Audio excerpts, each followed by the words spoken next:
If you ask many smokers what are the best cigarettes they have in a day, there's a few that routinely come up. And the first one mentioned is generally going to be the first one in the morning. That is a critical cigarette for a lot of people while they're smoking. They'll say it's one of the best cigarettes. They'll classify it as probably their most important cigarette. The reason being, the lowest a person's nicotine level is going to be in any given 24-hour period is probably when they're waking up.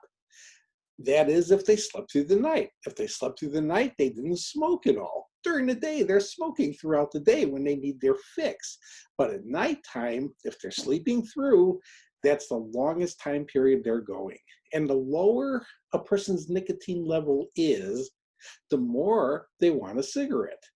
Going to a 2-hour meeting is a lot more intimidating to a person than going to a half-hour meeting because it's going to be that much longer that they can't smoke. And again, the morning is typically the time period that the first cigarette is critical for people. And this is where a lot of people are terrified when they think about quitting smoking because they kind of learned from years of experience. If they don't have a cigarette when they first get out of bed, well, that's pretty much going to be a wasted day if they're not going to smoke. And this is where it becomes real scary to become a former smoker in their mind. If they quit, it's going to be like, oh my God, I can never get out of bed again. The fallacy here is the idea that you can't get out of bed without a cigarette, or that your whole day, or more accurately, the rest of your life is going to be feeling like the way you felt if you got out of bed without having a cigarette. No, the way you feel in the first few days when you quit smoking, well, yeah, that can be that way.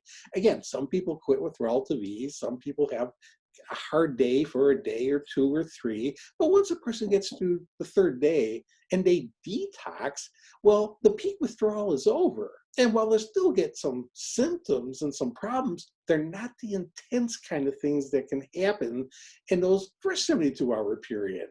So don't get intimidated by the way you felt all those years as a smoker if you didn't smoke.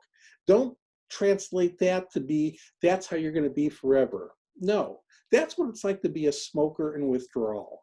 What you want to do is quit smoking, get nicotine out of your system, get over withdrawal, and then find out what it's like to be a former smoker, because that is a very different state of being.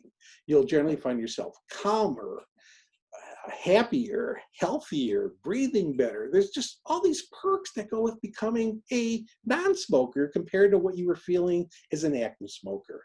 And then all you need to do to keep those perks alive and well is to continue to make and stick to a personal commitment to never take another puff.